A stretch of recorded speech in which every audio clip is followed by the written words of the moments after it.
செய்திகள். இன்றைய முக்கிய நிகழ்வுகளை பார்ப்பதற்கு முன்பாக தலைப்பு செய்திகளை பார்க்கலாம். ஒரே நாளில் 5 சிறுமிகளுக்கு அடுத்தடுத்து பாலியல் கொடுமை. பெண்கள் பாதுகாப்பு கேள்விக்குறியாக உள்ளதாக அரசியல் கட்சி தலைவர்கள் கடும் கண்டனம். இடைத்தேர்தல் அறிவிப்புக்கு தடை விதிக்க கோரி உயர்நீதிமன்றத்தில் அதிமுக வழக்கு. 17ஆம் தேதி விசாரணைக்கு வர உள்ளதாக தகவல்.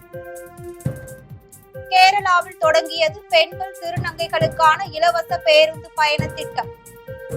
7 வகையான சாதாரண பேருந்துகளில் பயணிக்கலாம் என அறிவிப்பு. முதலமைச்சர் விஜய் சங்கீதா விவாகரத்து வழக்கு ஆகஸ்ட் 7ஆம் தேதி ஒத்திவைத்து செங்கல்பட்டு குடும்ப நல நீதிமன்றம் உத்தரவு. கும்மிடிப்பூண்டியில் 3 வயது சிறுமி பாலியல் வன்கொடுமை செய்யப்பட்டு முட்புதரில் வீசப்பட்ட சம்பவத்திற்கு அனைத்து கட்சியினரும் கண்டனம் தெரிவித்து வருகின்றனர். திருவள்ளூர் மாவட்டம் கும்மிடிப்பூண்டியில் 3 வயது குழந்தை பாலியல் வன்கொடுமை செய்யப்பட்டு முட்புதரில் வீசப்பட்ட கொடூர சம்பவம் அரங்கேறியுள்ளது. தொடர்ந்து மருத்துவமனையில் சிகிச்சையில் இருந்த குழந்தை சிகிச்சை பலனின்றி உயிரிழந்தது. குழந்தையை புலம்பெயர் தொழிலாளர்கள் 4 பேர் கூட்டு பாலியல் வன்கொடுமை செய்துள்ளதாக கூறப்படுகிறது. தொடர்ந்து பீகாரை சேர்ந்த மஞ்சு என்பவரை போலீசார் கைது செய்து விசாரணை நடத்தி வருகின்றனர். இந்த சம்பவம் நாடு முழுவதும் பெரும் அதிர்வலைகளை ஏற்படுத்தியுள்ள நிலையில் இந்த சம்பவத்திற்கு பல்வேறு கட்சியினரும் கண்டனம் தெரிவித்து வருகின்றனர். எதிர்க்கட்சி தலைவர் உதயநிதி ஸ்டாலின் வெளியிட்டுள்ள பதிவில், வடக்கே எங்கோ நடந்ததாக நாம் செய்திகளில் படித்த குற்ற சம்பவங்கள் எல்லாம் இந்த சோஃபா மாடல் ஆட்சியில் தமிழ்நாட்டில் தினசரி தொடர்கதை ஆவதாக கண்டனம் தெரிவித்துள்ளார். வாக்கு கேட்பதற்கான டூலாக குழந்தைகளை பயன்படுத்திய முதலமைச்சர் பாதுகாப்பில் கோட்டை விடுவதாக பதிவிட்டுள்ளார். அதிமுக பொதுச் செயலாளர் எடப்பாடி பழனிசாமி வெளியிட்டுள்ள பதிவில், தமிழகத்தில் எங்கே இருக்கிறது பெண்கள் பாதுகாப்பு என கேள்வி எழுப்பிய அவர், உங்களுடைய 6 மாத டைம் பீரியட் முடியும் வரை பாதுகாப்பு இழந்து உயிரை இழக்க வேண்டுமா என தாவேக அரசை விமர்சித்துள்ளார். கும்மிடிப்பூண்டியில் 3 வயது சிறுமி பாலியல் வன்கொடுமை செய்யப்பட்டு முட்புதரில் வீசப்பட்ட சம்பவத்திற்கு திமுக துணை பொதுச் செயலாளர் கனிமொழி எம்பி கண்டனம் தெரிவித்துள்ளார். பொறுப்பு என்ற சொல்லுக்கு பொருள் தெரியாதவர்கள் நடத்தும் ஆட்சியில் பொதுமக்கள் தங்களின் பாதுகாப்பை தாங்களே உறுதி செய்து கொள்ளும் அவலநிலை ஏற்பட்டுள்ளதாகவும், பெண்கள் அனைவரும் தங்களையும் தங்களின் குழந்தைகளையும் மிகவும் பத்திரமாக பார்த்து கொள்ள வேண்டும் என்றும் அவர் தனது அறிக்கையில் வலியுறுத்தியுள்ளார். சென்னை, திருவள்ளூர், காஞ்சிபுரத்தில் ஒரே நாளில் 5 சிறுமிகளுக்கு பாலியல் வன்கொடுமை நிகழ்ந்துள்ளது என்பது அதிர்ச்சி அளிப்பதாகவும், பெண்கள் மற்றும் குழந்தைகளுக்கு பாதுகாப்பு என்பது கேள்விக்குறியாகவே உள்ளதாக அரசியல் கட்சி தலைவர்கள் அரசுக்கு எதிராக கேள்விகளை முன்வைத்துள்ளனர்.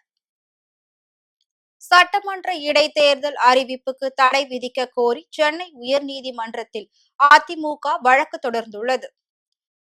அதிமுக எம்எல்ஏக்கள் ஜெயக்குமார், மரகதம், குமரவேல், சத்யபாமா, இசக்கி சுப்பையா ஆகியோர் ராஜினாமா செய்த 4 தொகுதிகளிலும் இடைத்தேர்தல் நடத்தும் பணிகளை ஆணையம் தொடங்கியுள்ளது. இந்நிலையில் சட்டமன்ற இடைத்தேர்தல் அறிவிப்புக்கு தடை விதிக்க கோரி உயர் நீதிமன்றத்தில் அதிமுக வழக்கு தொடர்ந்துள்ளது. அதில் தகுதி நீக்க நடவடிக்கைக்கு ஆளான 4 எம்எல்ஏக்கள் ராஜினாமாவை சபாநாயகர் ஏற்றது சட்டவிரோதம் என மனுவில் கூறியுள்ளனர். அதிமுக கொறடா அக்ரி கிருஷ்ணமூர்த்தி தொடர்ந்த வழக்கு தலைமை நீதிபதி அமர்வில் நாளை மறுநாள் விசாரணைக்கு வர உள்ளதாக தகவல் வெளியாகியுள்ளது. இதற்கிடையே தாவேகாவில் சேர்ந்த முன்னாள் அதிமுக எம்எல்ஏ கோவிந்தசாமி அரசியலில் இருந்து விலகுவதாக அறிவித்துள்ளார். பாப்பிரெட்டிப்பட்டி அதிமுக முன்னாள் எம்எல்ஏ கோவிந்தசாமி சில நாட்களுக்கு முன் தாவேகாவில் இணைந்தார். தாவேகாவில் இணைந்து 10 நாட்கள் ஆன நிலையில் அரசியலில் இருந்தே விலகுவதாக கோவிந்தசாமி அறிவித்துள்ளார். கேரளாவில் அரசு பேருந்தில் பெண்கள் இலவசமாக பயணிக்கும் திட்டத்தை முதலமைச்சர் சதீஷன் கொடியசைத்து தொடங்கி வைத்தார். கேரளாவில் காங்கிரஸ் தலைமையிலான ஐக்கிய ஜனநாயக முன்னணி சட்டமன்ற தேர்தலில் வெற்றி பெற்று ஆட்சிக்கு வந்ததால் கேரள அரசு பேருந்துகளில் பெண்களுக்கு இலவச பயணம் வழங்கப்படும் என கடந்த மார்ச் மாதம் உறுதியளித்தது. இது பிரியதர்ஷினி என்ற திட்டத்தின் கீழ் செயல்படுத்தப்படும் என தெரிவிக்கப்பட்டது. இந்நிலையில் கேரளாவில் நடந்து முடிந்த சட்டமன்ற தேர்தலில் காங்கிரஸ் தலைமையிலான ஐக்கிய ஜனநாயக முன்னணி வெற்றி பெற்றது. இதனை அடுத்து கேரளாவில் பெண்களுக்கு இலவச பஸ் பயண சலுகை வழங்க மாநில அமைச்சரவை முடிவு செய்தது. அதன்படி கேரள சட்டசபை தேர்தலில் காங்கிரஸ் கூட்டணி அளித்த தேர்தல் வாக்குறுதிப்படி அரசு பஸ்களில் பெண்கள் இலவசமாக பயணம் செய்யும் பிரியதர்ஷினி திட்டத்தை முதலமைச்சர் சதீஷன் தொடங்கி வைத்தார். சாதாரண பேருந்துகளில் மட்டும் செயல்பாட்டுக்கு வந்துள்ள இந்த திட்டத்தில் பெண்களுடன் சேர்ந்து திருநங்கைகளும் இலவசமாக பயணம் செய்யலாம் என்று அறிவிக்கப்பட்டுள்ளது. முதலமைச்சர் விஜய் சங்கீதா விவாகரத்து வழக்கு ஆகஸ்ட் 7ஆம் தேதிக்கு ஒத்திவைக்கப்பட்டுள்ளது. தவேக தலைவரும் தமிழக முதலமைச்சருமான விஜய்க்கும் அவரது மனைவி சங்கீதாவிற்கும் இடையே கருத்து வேறுபாடு ஏற்பட்டதாக கூறப்பட்ட நிலையில் சங்கீதா விவாகரத்து கோரி செங்கல்பட்டு குடும்ப நல நீதிமன்றத்தில் மனு தாக்கல் செய்தார். சங்கீதா தாக்கல் செய்த மனுவில் கணவர் விஜயுடன் ஏற்பட்ட கருத்து வேறுபாடுகள் காரணமாக விவாகரத்து வழங்க வேண்டும் என்று கோரியிருந்தார். மேலும் ஜீவனாம்சம் மற்றும் நீலாங்கரையில் உள்ள இல்லத்தில் வசிப்பதற்கான உரிமையும் வழங்க வேண்டும் என மனுவில் கேட்டுக் கொண்டிருந்தார். இந்த வழக்கு ஏற்கனவே விசாரணைக்கு வந்தபோது விஜய் மற்றும் சங்கீதா இருவரும் நேரில் ஆஜராகவில்லை. அவர்களது வழக்கறிஞர்கள் மட்டும் நீதிமன்றத்தில் ஆஜராகினர். இருவரும் வீடியோ கான்பரன்ஸ் மூலம் ஆஜராக அனுமதி வழங்க வேண்டும் என்று தரப்புகள் கோரிக்கை வைத்தன. இதனை அடுத்து வழக்கின் விசாரணை இன்று ஒத்திவைக்கப்பட்டிருந்தது. அதன்படி இன்று இந்த வழக்கு மீண்டும் விசாரணைக்கு வந்த நிலையில் விவாகரத்து வழக்கில் வீடியோ கான்பரன்ஸ் மூலம் ஆஜராக அனுமதி கோரி முதலமைச்சர் விஜய் மற்றும் சங்கீதா தாக்கல் செய்த மனுவை செங்கல்பட்டு நீதிமன்றம் நிராகரித்தது. மேலும் வீடியோ கான்பரன்ஸ் விசாரணைக்கு தேவையான இமெயில் முகவரி உள்ளிட்ட ஆவணங்களை முறையாக சமர்ப்பிக்க நீதிமன்றம் அறிவுறுத்தியுள்ளது. இன்று விசாரணைக்கு முதலமைச்சர் விஜய் மற்றும் சங்கீதா இருவரும் ஆஜராகாததால் வழக்கின் விசாரணை ஆகஸ்ட் 7ஆம் தேதிக்கு ஒத்திவைக்கப்பட்டுள்ளது. உலகளாவிய எரிபொருள் தட்டுப்பாட்டை தீர்க்க ஹார்முஸ் நீரிணை 19ஆம் தேதி அதிகாரப்பூர்வமாக திறக்கப்பட உள்ளதாக தகவல் வெளியாகியுள்ளது. அமெரிக்கா ஈரான் இடையே தற்காலிக போர் நிறுத்தம் அமல்படுத்தப்பட்டது. பின்னர் இரு நாடுகளுக்கும் இடையே அமைதி பேச்சுவார்த்தை நடைபெற்று வந்தது. இந்நிலையில் பேச்சுவார்த்தையில் அமைதி ஒப்பந்தம் எட்டப்பட்டதாக அமெரிக்கா ஈரான் அறிவித்துள்ளது. இதன் மூலம் கடந்த சில மாதங்களாக அமெரிக்கா ஈரான் இடையே நிலவி வந்த மோதல் முடிவுக்கு வரும் என எதிர்பார்க்கப்படுகிறது. மேலும் அனைத்து நாடுகளின் கப்பல்களுக்கு ஹார்முஸ் நீரிணை சுங்க கட்டணம் இன்றி திறக்கப்படும் என்றும் ஈரானும் ஈரானின் துறைமுகங்களை முற்றுகையிட்டுள்ள அமெரிக்க படைகள் உடனடியாக திரும்ப பெற வேண்டும் என்றும் அமெரிக்காவும் அறிவித்துள்ளது. அமைதி ஒப்பந்தம் எட்டப்பட்டுள்ளதால் ஹார்முஸ் நீரிணை கட்டணமின்றி திறக்கப்படும் என அமெரிக்க அதிபர் டிரம்ப் அறிவித்துள்ளார். 30 நாட்களுக்குள் ஹார்முஸ் நீரிணையை முழுமையாக திறக்க நடவடிக்கை எடுக்க வேண்டும் என ஈரானும் எண்ணெய் பெட்ரோலுக்கு விதிக்கப்பட்டிருந்த தடை நீக்கம் உள்ளிட்ட 14 அம்சங்கள் கொண்ட அமைதி ஒப்பந்தம் அமெரிக்கா ஈரான் இடையே கையெழுத்தானதாக உள்ளது. இந்த அமைதி ஒப்பந்தம் வரும் 19ஆம் தேதி சுவிட்சர்லாந்தில் வைத்து அதிகாரப்பூர்வமாக கையெழுத்தாக உள்ளது. இந்த ஒப்பந்தம் கையெழுத்தாகிய பிறகு ஹார்முஸ் நீரிணை பயன்பாட்டுக்கு வர உள்ளது. அமைதி ஒப்பந்தம் கையெழுத்தான 60 நாட்களில் ஒப்பந்தத்தில் உள்ள நிபந்தனைகள் அனைத்தும் இருதரப்பும் முழுமையாக அமல்படுத்த வேண்டும் எனவும் தெரிவிக்கப்பட்டுள்ளது. சட்டமன்ற இடைத்தேர்தல் அறிவிப்புக்கு தடை விதிக்க கோரி சென்னை உயர்நீதிமன்றத்தில் அதிமுக வழக்கு தொடர்ந்துள்ளது. அதிமுக எம்எல்ஏக்கள் ஜெயக்குமார், மரகதம், குமரவேல், சத்யபாமா, இசக்கி சுப்பையா ஆகியோர் ராஜினாமா செய்த 4 தொகுதிகளிலும் இடைத்தேர்தல் நடத்தும் பணிகளை ஆணையம் தொடங்கியுள்ளது. இந்நிலையில் சட்டமன்ற இடைத்தேர்தல் அறிவிப்புக்கு தடை விதிக்க கோரி உயர் நீதிமன்றத்தில் அதிமுக வழக்கு தொடர்ந்துள்ளது. அதில் தகுதி நீக்க நடவடிக்கைக்கு ஆளான 4 எம்எல்ஏக்கள் ராஜினாமாவை சபாநாயகர் ஏற்றது சட்டவிரோதம் என மனுவில் கூறியுள்ளனர். அதிமுக கொறடா அக்ரி கிருஷ்ணமூர்த்தி தொடர்ந்த வழக்கு தலைமை நீதிபதி அமர்வில் நாளை மறுநாள் விசாரணைக்கு வர உள்ளதாக தகவல் வெளியாகியுள்ளது. இதற்கிடையே தவேகாவில் சேர்ந்த முன்னாள் அதிமுக எம்எல்ஏ கோவிந்தசாமி அரசியலில் இருந்து விலகுவதாக அறிவித்துள்ளார். பாப்பிரெட்டிப்பட்டி அதிமுக முன்னாள் எம்எல்ஏ கோவிந்தசாமி சில நாட்களுக்கு முன் தவேகாவில் இணைந்தார். தவேகாவில் இணைந்து 10 நாட்கள் ஆன நிலையில் அரசியலில் இருந்தே விலகுவதாக கோவிந்தசாமி அறிவித்துள்ளார். 2022ஆம் ஆண்டு நடைபெற்ற அதிமுக தலைமை அலுவலக மோதல் வழக்கில் ஜேசிடி பிரபாகர் மீது மட்டும் சிபிசிஐடி சலுகை காட்டுகிறதா என கேள்வி எழுந்துள்ளது. 2022இல் அதிமுக தலைமை அலுவலகத்தில் நடந்த மோதல் தொடர்பாக ஓபிஎஸ் வைத்திலிங்கம், மனோஜ் பாண்டியன் மீது சிபிசிஐடி வழக்கு பதிவு செய்துள்ளது. அதிமுக அலுவலக மோதலின் போது ஓபிஎஸ் உடன் வைத்திலிங்கம், ஜேசிடி பிரபாகர் உள்ளிட்டோர் உடன் இருந்தனர். வைத்திலிங்கம் குற்றவாளியாக சேர்க்கப்பட்டுள்ள நிலையில் ஜேசிடி பிரபாகர் சேர்க்கப்படவில்லை. அதிமுக அலுவலக மோதல் விவகாரத்தில் ஜேசிடி பிரபாகரை தவிர்த்துவிட்டு மற்றவர்கள் மீது மட்டும் வழக்கு பதிவு செய்யப்பட்டுள்ளது. அதிமுக அலுவலக மோதல் தொடர்பாக ஓபிஎஸ் உள்ளிட்டோர் மீது 4 ஆண்டுகளுக்கு பிறகு வழக்கு பதிவு செய்யப்பட்டுள்ளதால் ரவுடித்தனம் செய்த ஜேசிடி பிரபாகருக்கு மட்டும் சலுகையா என கேள்வி எழுந்துள்ளது. வேலூர் மாவட்டம் மேல்பட்டி பகுதியில் 6 வயது சிறுவன் மர்மமான முறையில் உயிரிழந்த சம்பவம் பெரும் அதிர்ச்சியை ஏற்படுத்தியுள்ளது. வேலூர் மாவட்டம் பேரணாம்பட்டு அடுத்த மேல்பட்டி பகுதியில் உள்ள தனது தாத்தா பாட்டி வீட்டில் ராஜேஷ், ஆஷா தம்பதியின் 6 வயது மகனான முகிலன் திடீரென மர்மமான முறையில் உயிரிழந்துள்ளார். சிறுவனின் உடலில் காயங்கள் இருந்ததை கண்ட உறவினர்கள் அவனை கொலை செய்திருக்கலாம் அல்லது நரபலி கொடுத்திருக்கலாம் என சந்தேகித்து அவனது பெற்றோர் புகார் அளித்துள்ளனர். தகவல் அறிந்து சம்பவ இடத்திற்கு விரைந்து வந்த மேல்பட்டி காவல் நிலைய போலீசார் சிறுவனின் உடலை கைப்பற்றி பிரேத பரிசோதனைக்காக அரசு மருத்துவமனைக்கு அனுப்பி வைத்தனர். இதனைத் தொடர்ந்து போலீசார் வழக்கு பதிவு செய்து சந்தேகத்தின் அடிப்படையில் ஒருவரை பிடித்து விசாரணை நடத்தி வருகின்றனர். சிறுவன் நரபலி கொடுக்கப்பட்டானா அல்லது மரணத்திற்கு வேறு ஏதேனும் காரணமா என்பது குறித்து முழுமையான விசாரணை மற்றும் உடற்கூறாய்வு முடிவுக்கு பின்னரே தெரியவரும் என போலீசார் தரப்பில் தெரிவிக்கப்பட்டுள்ளது. இந்த சம்பவம் மேல்பட்டி சுற்றுவட்டார பகுதியில் பெரும் சோகத்தை ஏற்படுத்தியுள்ளது. இது தொடர்பாக குற்றச்சாட்டுக்குள்ளான விஜயாவின் மூத்த மகள் ரேவதி என்பவரிடம் தொடர் விசாரணை மேற்கொண்டு வருகின்றனர். விருதுநகர் மாவட்டம் சொக்கலிங்கபுரத்தில் 1978ஆம் ஆண்டு படித்த மாணவர்கள் கிட்டத்தட்ட 50 ஆண்டுகளுக்கு பிறகு மீண்டும் சந்தித்துக் கொண்டனர். அருப்புக்கோட்டை தேவாங்கர் மேல்நிலைப் பள்ளியில் 1978, 1985ஆம் ஆண்டு படித்த பழைய மாணவர்கள் மீண்டும் சந்தித்து ஒன்று கூடிய சங்கமம் நிகழ்ச்சி நடைபெற்றது. இந்நிகழ்ச்சியில் திண்டுக்கல் மாவட்டம் நீதிபதி, மருத்துவர்கள், மென்பொருள் பொறியாளர்கள், அரசு ஊழியர்கள் என பல்வேறு துறைகளை சார்ந்த பழைய மாணவர்கள் பங்கேற்றனர். பழைய மாணவர்கள் ஒவ்வொருவராக தங்களது பள்ளி பருவ நினைவுகளையும் பகிர்ந்து கொண்டனர். கோவை நேரு விளையாட்டு அரங்கில் ஸ்ரீ அன்னை கரங்கள் அறக்கட்டளை சார்பாக இரத்த தானம் விழிப்புணர்வு நிகழ்ச்சி நடைபெற்றது. இந்நிகழ்வில் இரத்த தானம் வழங்குவது குறித்து பதாகைகள் ஏந்தி இருசக்கர வாகனத்தில் ஊர்வலமாக சென்று விழிப்புணர்வை ஏற்படுத்தினர்.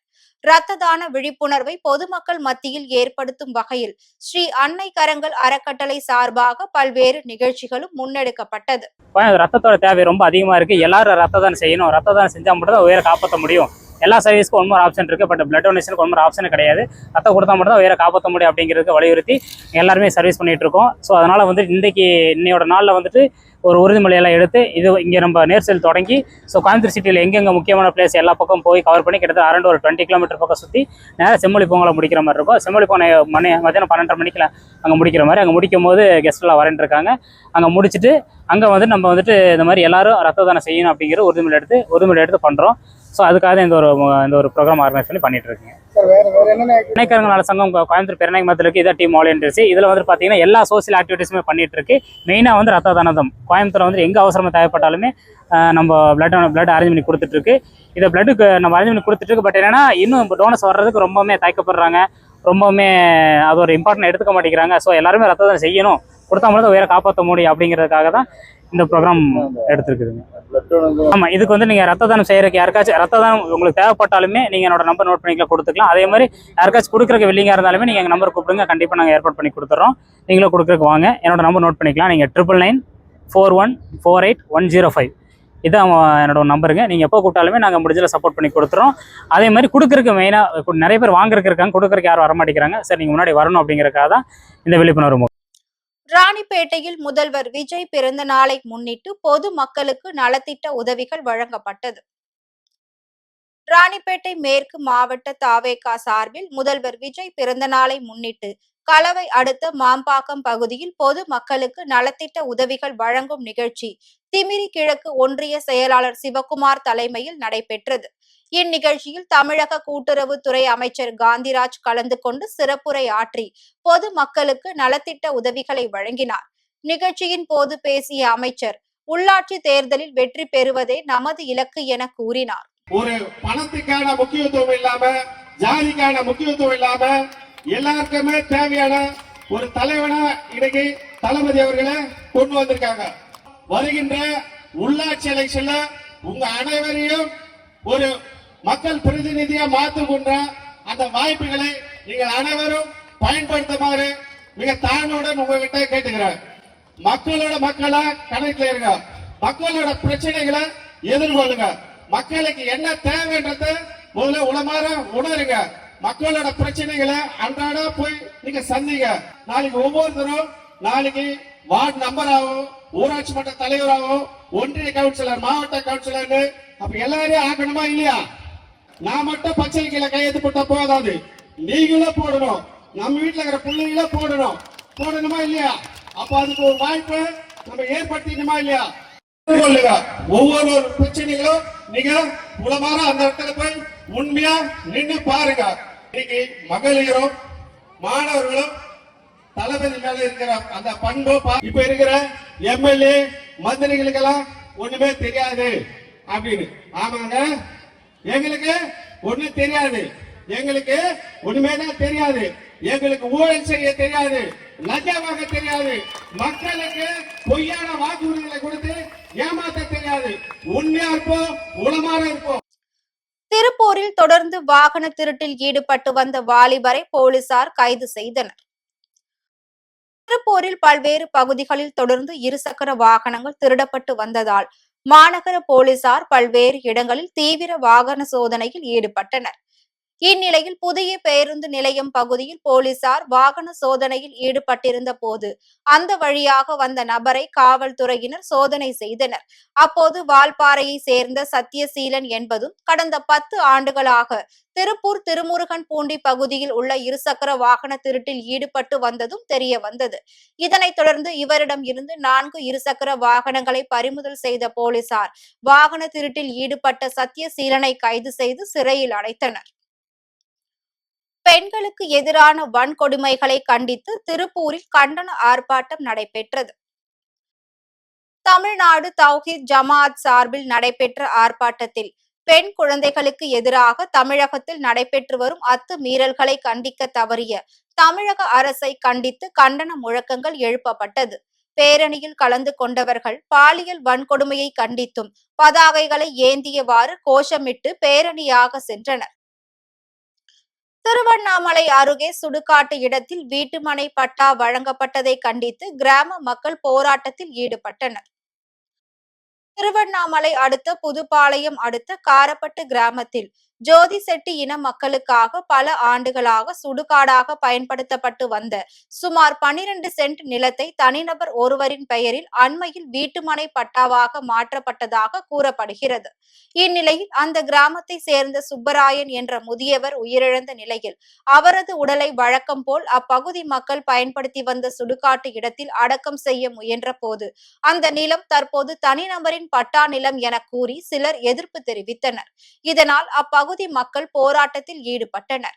தகவல் அறிந்து சம்பவ இடத்திற்கு விரைந்து வந்த காவல்துறையினர் மற்றும் வருவாய்த்துறையினர் சமாதான பேச்சுவார்த்தையில் ஈடுபட்டனர். சென்னையில் ஆபரண தங்கத்தின் விலை சவரனுக்கு 1680 ரூபாய் உயர்ந்துள்ளது. சர்வதேச சந்தையில் தங்கத்தின் விலை இன்று $84 உயர்ந்து 1 அவுன்ஸ் $4304 விற்பனையாகிறது. அதேபோல் வெள்ளியின் விலையும் $2 உயர்ந்து $70 எட்டியுள்ளது. உலக சந்தையில் ஏற்பட்டுள்ள இந்த மாற்றத்தின் தாக்கம் இந்திய சந்தையிலும் எதிரொலிக்க வாய்ப்புள்ளதால் தங்கம் மற்றும் வெள்ளி விலை கணிசமாக உயர்ந்துள்ளது.